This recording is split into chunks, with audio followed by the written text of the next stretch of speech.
All right, and we are doing our second list for the top 10 comics of the year, and we're going to do DC. Now, DC Comics was a little hard for me to pick this year because there were a lot of ones that I liked, and I didn't know where I would end up with my top 10. So, if you don't see your favorite up here, it doesn't mean I don't like it. It just means that it didn't crack my top 10 is all. Things like Superman, which I think have been consistently pretty good over the last 2 years, did not crack my top 10 this year simply because I had 10 comics that I like just a little bit more overall. And the biggest change or thing that I've noticed on my list here is a lot of these comics are either starting a new run or brand new comics. So this is kind of interesting for me because I usually like longer running series that are deep into it. But I gotta say that some of these comics impress me with just 1 or 2 issues. And I'm going to dive into them right now with my top 10 list. So let's go. Make sure to put yours below of comics that you loved from DC this year. Starting off my list is Nightwing. Now, I think Tom Taylor's Nightwing ended strong enough, but I have to say that second half of his run didn't really do too much for me. I thought it was just good or okay. I never hated it. I never thought it was bad or anything. I think that's just silly. But overall, I thought it was good. I didn't really have any huge feelings towards it compared to the first, I'd say, 2 arcs that I was really heavily invested. So Nightwing now has a new team, and I have to say these last 2 issues, which are kind of the all-in section of DC now, that's what they're kind of codenaming their new runs in the last 2 months, is great. I am loving the direction that Nightwing is going here. I think that Nightwing feels a lot like Peter Parker here, very down-to-earth guy who's just out of luck, a lot of quips. He's really funny. He also is adorable. He has a great chemistry with Babs here. Overall, it's just really fun, and you get a little bit of anger in him at the end of the second issue for this run so far. So I have to say, Nightwing impressed me so much. Such a different feel to it, and it was impressive enough to make me go, I want more of this, and that's why it ends up at number 10. So we got DC vs. Vampires World War V coming in at number 9, and that's simply because I always liked this series. It has been fun since it started. If you don't know what it's about, basically vampires have crept into the DC world and slowly taking over with characters like Hal Jordan and Wonder Woman and all these characters becoming vampires. And this one has a cool thing where there's not a good section of vampires, but vampires who want to kill vampires, led by Damian Wayne, who's doing that fraction of the vampires murdering the vampire empire. So I really love this, and we kick into high gear with a murder that I did not see coming in the first issue that really kickstarts this entire series. And then you have Green Arrow and his people, the humans that are left over. So I really just like this fraction war basically that's going on, and it's a lot of fun. If you don't take it too serious and you like vampires and you like DC characters with superheroes, this is a perfect comic to pick up and have a good time with. My number 8 is Batman, The Long Halloween, The Last Halloween. And I just want to state, as much as I am enjoying this comic, this is the stupidest fucking title you can come up with. Why not just name it Batman, The Last Halloween? Whose fucking idea, whose brilliant idea in DC was like, yeah, let's do it Batman, The Long Halloween, The Last Halloween? That is such a long and unnecessary title. It reminds me of Attack on Titan, Final Season, Part 2, Part Final Season, Last Season, Season 4. It's like ridiculous. Just no. Anyway, sorry, I had a little tangent there. This comics is pretty great. It takes place after the events of The Long Halloween, and things aren't what it seems. We got another killer that's going around murdering people, but it's not who we obviously would go towards with the whole Harvey Dent angle. I really, really like that Batman is just behind every goddamn mystery in this. Like, he's really close, but then whoops, we're a little farther behind. So there's only 3 issues in, but each issue I have been invested. I have been enjoying it, and as someone who doesn't love The Long Halloween, I was really surprised how much I like this, and I think the art mixed with the solid storytelling is really fun, and I want to see how this 12-issue series wraps up. But so far, I'm saying it's pretty damn good and a nice surprise for me. Alright, so if anybody has been watching my channel for years, you know that this one is a big one for me. Batgirl, coming in at number 7. I can't believe I can say Cassandra Cain's got a good series again. It sounds like I'm being ridiculous, but it has been so long so long since I liked a Batgirl title, and this one is actually so good so far. It's only 2 issues in. It's only going to be a 6-issue miniseries. It'll probably end up on my list next year if it stays as good as it is, but it's just fun. It's fun to see Cassandra Cain kick ass again. So this storyline is basically Cassandra Cain having to deal with Shiva, her mother, and Shiva's warning her, we got to get out of this town, that people are coming after you, and Batgirl's like, no, I don't run away from nothing, bitch. And so we get like this really fun back and forth between mom and daughter. You get some really cool fights. You get this villain who is straight up like hunting people. He's like a demon. Well, not a demon, but like he's a human that looks like a demon who's hunting Shiva and Cassandra, and it's really epic how the fights go down. A lot of hand-to-hand stuff if you like that. I do. Overall, Batgirl, as it's been so long since I can officially say I love a Batgirl title again, and I'm so glad that my girl Cassandra, who is top 3 DC characters, finally gets a series deserving of her name. Alright, so number 6 kicks off with Absolute Batman. Now, Absolute Batman's first issue I thought was really, really well done. I was super invested. I loved the changes. I loved the overall look of this series. Everything about this really worked for me. Batman was truly a little unhinged here, which is great because this is a new universe, so you can do whatever you want with Bruce. But let's just say he still has the no-kill rule, but he's a little bit more lax to what he'll do, including bombing places. So I thought that was fucking insane. His cape is basically a hook type thing going on, kind of like, I don't even know how to describe it. His cape is basically you can throw it at you and hook you and throw you back in. I mean, it's really cool. So this is like epic, over-the-top Batman that I kind of just sit back and enjoy. It's done by Scott Snyder, who, you know, made Batman New 52, and that's one of my favorite Batman runs of all time. So yeah, this is absolutely one of my favorite titles of this year, just because it's having a lot of fun. Now, issue 2 didn't really resonate with me quite as much as issue 1, but I still liked it, and that's why it's going on number 6, because it didn't blow me away in 2 issues, but the first issue I really, really dug, and the second issue was pretty good. For that alone, for something fresh, for something I'm interested every month, Absolute Batman deserves its number 6 spot. Alright, number 5 is Plastic Man No More. Now, I love the deconstruction of superheroes. I just like them. I love these type of stories.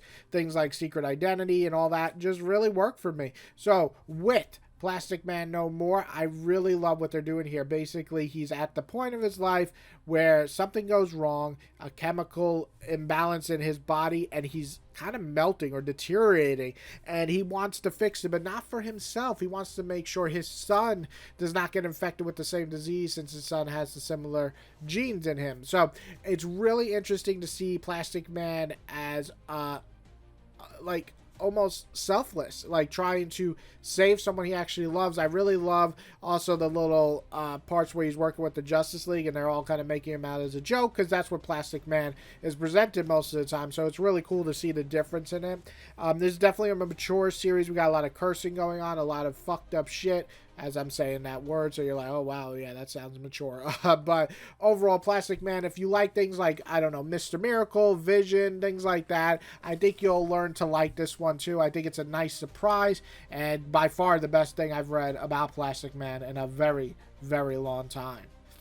Alright, and coming in number 4 is Absolute Superman. Now, I have to say, the first issue wasn't my favorite. I didn't think it was bad. I just thought it was good, but a lot of setting the groundwork. A lot about corporations and this Brainiac kind of overly controlling everything, and LexCorp, like all of that just didn't really resonate with me. I wanted the humanity of Superman. We get a little bit of it in the first issue, but not a lot. But what we do get is an interesting world, an interesting origin that changes Clark forever, and him knowing his parents before he gets, you know, shipped out is really, really good. But I didn't love the first issue. But I'm glad that I waited till issue 2 came out, because issue 2 was everything I like as a Superman fan. Jason Aaron totally has the voice for Clark. I really just love this version of him. He still has the essence of Clark, still protecting people no matter what. Still gets a little ticked off when people fuck with him.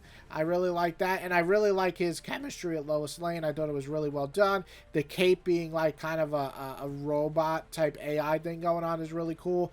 Overall, just the second issue really, really, really worked for me. It was one of my favorite issues and one of the best upgrades I've seen from an issue 1 to 2. So yeah, Absolute Superman absolutely deserves its spot at number 4 for me.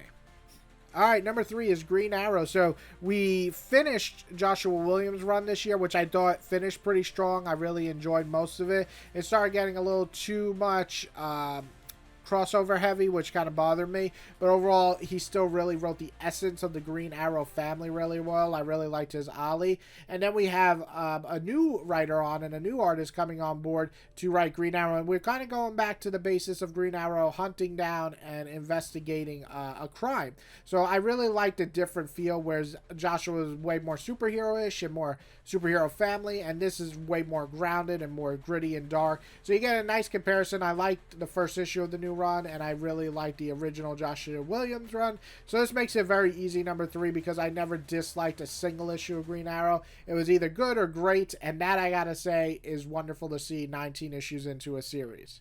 All right, number 2 is Poison Ivy. Specifically, I just started this series. I can't believe, but specifically Poison Ivy and the Swamp Thing one-off or one-shot was absolutely one of my favorite one-shots in the last, I don't know, 2-3 years.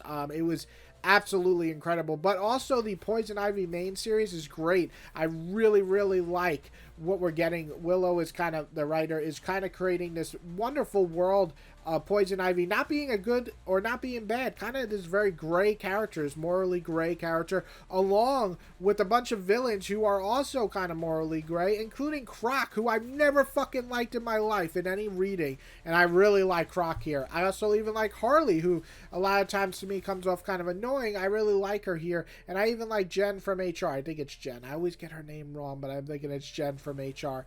But either way, Poison Ivy has everything I kind of like in a comic book. It has the comedy, has the heartfelt moments, has the really good action, has some great body horror, and has a lead that I am invested in as Poison Ivy. I gotta say, if you told me last year Poison Ivy would move into my top 20 DC characters, I'd say that's ridiculous, but she safely got into the top 20 and possibly in my top 15 the way this series is going. I absolutely think this is a character defining run for this character, and absolutely please pick this one up. I know I'm saying absolutely a lot. I'm sorry, I got so much absolute comics on here, but yeah, Poison Ivy, excellent, chef's kiss. And my number 1 is Absolute Wonder Woman. So Wonder Woman has been, it's been a long time since I loved a Wonder Woman series. Let me just say that. I have to say I don't dislike King's Wonder Woman, but I also have to say I'm not overly impressed with it. I think it has some great issues, and then it has some issues where I'm like, meh. That's kind of the problem with, you know, major runs, is if I don't love it, the issues that stand out are unfortunately sometimes the bad ones. But Absolute Wonder Woman, only 2 issues in. Liked the first one a lot. Absolutely loved the second issue. It's up there with Absolute Superman for issue 2.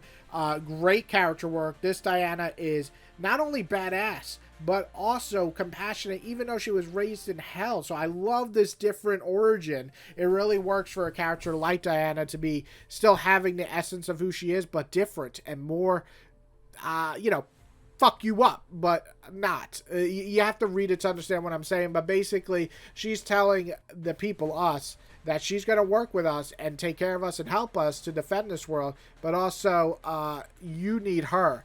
She doesn't need you, and I love that feeling. So Absolute Wonder Woman has the great art, the great fight scenes, the great characters. Trevor and Diana are absolutely some of the best chemistry in comics right now. Yeah, I mean, I think this is a knockout. I think this is Kelly Thompson's best work, and that's saying a lot because I love her Black Widow. I love her Jeff the Shark. I like a lot of her stuff, but this is definitely her home run. This is the best Absolute series for me so far. 2 issues in. They're all 2 issues in, and this is my favorite. And one of my favorite comics of the year. I'm absolutely cannot wait to pick up. My God, I've said absolutely like 40 times. I'm so sorry. I can't wait to pick up the next issue.